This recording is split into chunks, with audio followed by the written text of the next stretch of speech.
Viewers, இன்றைக்கி என்ன recipe பார்க்க போகிறோன்னு பார்த்தீங்கன்னா, இந்த தக்காளி வச்சு தான் சூப்பரான ரெசிபி ஒன்று பார்க்க போகிறோம். இது எப்படி செய்யலான்னு பார்க்கலாம் வாங்க. ஃபஸ்ட்டு வந்து தக்காளி நல்லா வாஷ் பண்ணிவிட்டு இது மாதிரி எக் ஷேப்பில் வந்து லைட்டாக, அதாவது அந்த மேல் தோலுன்னு சொல்லுவாங்கள்ல, அது வரைக்கும் நல்லா என்ன பண்ணுங்கள், கத்தி வச்சு கீரல் மாதிரி போட்டு எடுத்து வந்து பார்த்திங்கன்னா, இந்த தக்காளி வேக வைக்கிறதுக்கு ஒரு இட்லி குண்டான் தாங்க எடுத்திருக்கேன். இட்லி குண்டானில் நான் வந்து தக்காளியை போட்டுட்டு அது தக்காளி முழுகிற அளவுக்கு தண்ணி ஊற்றிக்கிட்டேன். இதை கூடயே பார்த்திங்கன்னா ஒரு 8 பல் அளவுக்கு பூண்டு, உரிக்காத பூண்டு தாங்க போட்டுக்கிறேன்.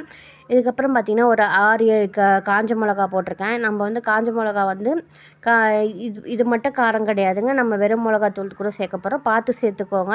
எங்கள் வீட்டில் இருக்க மிளகா வந்து காரம் இருக்காது அவ்வளவோ. நான் வந்து ஒரு 6-7 மிளகா சேர்த்துருக்கேன். இதை நல்லா வந்து கொதிக்க விடுங்க. இது எதுக்காக வந்து வேக வைக்கிறோன்னு பார்த்தீங்கன்னா, அந்த தோல் மேலோட்டம் இருக்குது பாருங்களா, அந்த தோல் எடுக்கிறதுக்காக மட்டும்தாங்க இதை கொதிக்க வைக்கிறோம். மற்றபடி வேறு எதுக்கும் கிடையாது. இது மாதிரி தண்ணி ஊற்றி வேக வைக்கிறது பிடிக்கலன்னா, நீங்கள் என்ன பண்ணுங்கள், இட்லி தட்டில் இது மாதிரி தக்காளி கீறிட்டு அதில் வேக வச்சிங்கன்னா, அதாவது நம்ம எப்பயுமே இட்லி வேக வைப்போம் பார்த்திங்களா, அது மாதிரி வேக வச்சிங்கன்னா இது மாதிரி தோல் உறிஞ்சி வந்துடும். இதுக்கப்புறம் என்ன பண்ண போகிறோம்னா, இந்த மாதிரி தோல் உறிஞ்சி வந்தோடனே இதை வெடிக்கட்டிடலாங்க. அந்த தண்ணி வெடிக்கட்டிட்டு இப்போ வந்து பார்த்திங்கன்னா, இந்த தக்காளி தோல், இந்த பூண்டோட தோல்லாம் வந்து உரித்து எடுத்துக்கலாம். ஒரு 10 நிமிஷம் ஆற வச்சுட்டு உரிங்க, இல்லைனா உரிக்க முடியாது. நான் வந்து ஆற வச்சு உரித்து எடுத்துகிட்டு வந்துட்டேன். எனக்கு வந்து இந்த கடாய் அளவுக்கு தாங்க வந்திருக்கு. நான் அவ்வளோ போட்டேன். ஆனால் குவான்டிட்டி பாருங்கள், இவ்வளோண்டு தான் இருக்கும். பார்க்குறதுக்கு நிறைய இருக்க மாதிரி இருக்கும். இப்போ வந்து பார்த்திங்கன்னா, நல்லா இது ஆறினோடனே மிக்ஸி ஜாரில் சேர்த்துக்கலாம். இது வந்து பார்த்திங்கன்னா கொஞ்சம் கொஞ்சமாக அரைங்க. ஏன்னா அந்த தக்காளியில் அந்த நடுப்புற இருக்குல்ல, அது அவ்வளோ சீக்கிரம் அரைப்படாது.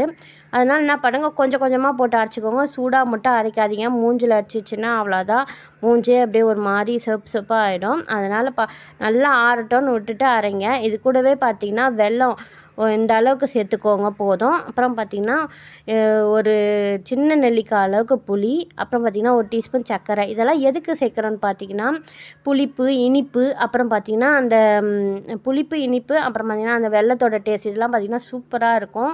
இது 3ம் போட்டு அரைச்சி பாருங்கள், அவ்வளோ ஒரு டேஸ்ட்டாக இருக்கும். இது சேர்த்தா தாங்க இது நல்லாயிருக்கும் இந்த டிஷ்ஷுக்கு. அப்புறம் பார்த்திங்கன்னா இந்த ஃபுல்லாக தக்காளிக்கும் பார்த்திங்கன்னா நான் உப்பு இதையே சேர்த்துக்கிட்டேன். மொத்தமாக அரைச்சி எடுத்துக்கலாம்.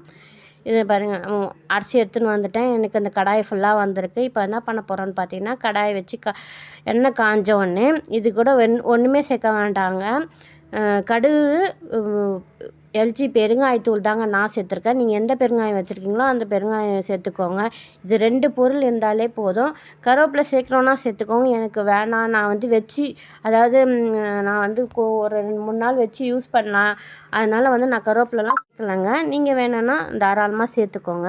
கடுகு, பெருங்காயத்தூள்லாம் நல்லா பொரிஞ்சு வந்திருக்கு. இந்த டைமில் பார்த்திங்கன்னா மீடியம் ஃப்ளேமில் வச்சுட்டு நம்ம தக்காளி அரைச்சி வச்சுருக்கோம் பார்த்திங்கன்னா, அதை மீடியம் ஃப்ளேமில் வச்சுட்டு ஊற்றுங்க. ஏன்னு கேட்டிங்கன்னா, தக்காளியில் இயற்கையாகவே தண்ணி கன்சிஸ்டன்சி இருக்குது. அதனால் நம்மளும் வந்து தண்ணியில் வந்து வேக வச்சுருக்கோம். அதனால் அது மேலே பட வாய்ப்பு நிறையவே இருக்குது. அதனால் என்ன பண்ணுங்கள், மீடியம் ஃப்ளேமில் வச்சுட்டு அது கொஞ்சம் தள்ளி நின்று ஊற்றுங்க. அப்போ தான் வந்து மேலே படாது. இப்போ ஊற்றிட்டு இதில் வந்து வேறு எந்த தண்ணியும் நம்ம சேர்க்க போகிறது இல்லைங்க. அந்த நம்ம வேக வச்சு அரைச்சோம் பார்த்திங்களா, அது மட்டும்தான். வேறு தண்ணியே இதில் சேர்க்க போகிறது கிடையாது. ஸ்டேஜில் என்ன பண்ணுங்கள், உப்பு காரம்லாம் இருக்கான்னு டேஸ்ட் பண்ணி பாருங்கள். இதுலேயே பார்த்திங்கன்னா உங்கள் வீட்டில் வெந்தய தூள் பண்ணி வச்சுருந்தீங்கன்னா அதையும் சேர்த்துக்கோங்க. என்கிட்ட இல்லாதனால நான் அவாய்ட் பண்ணிட்டேன். இப்போ எனக்கு காரம் பத்தலை, அதனால் 1 டீஸ்பூன் வந்து மிளகாத்தூள் போட்டு நல்லா மிக்ஸ் பண்ணி விட்டுக்கிறேங்க.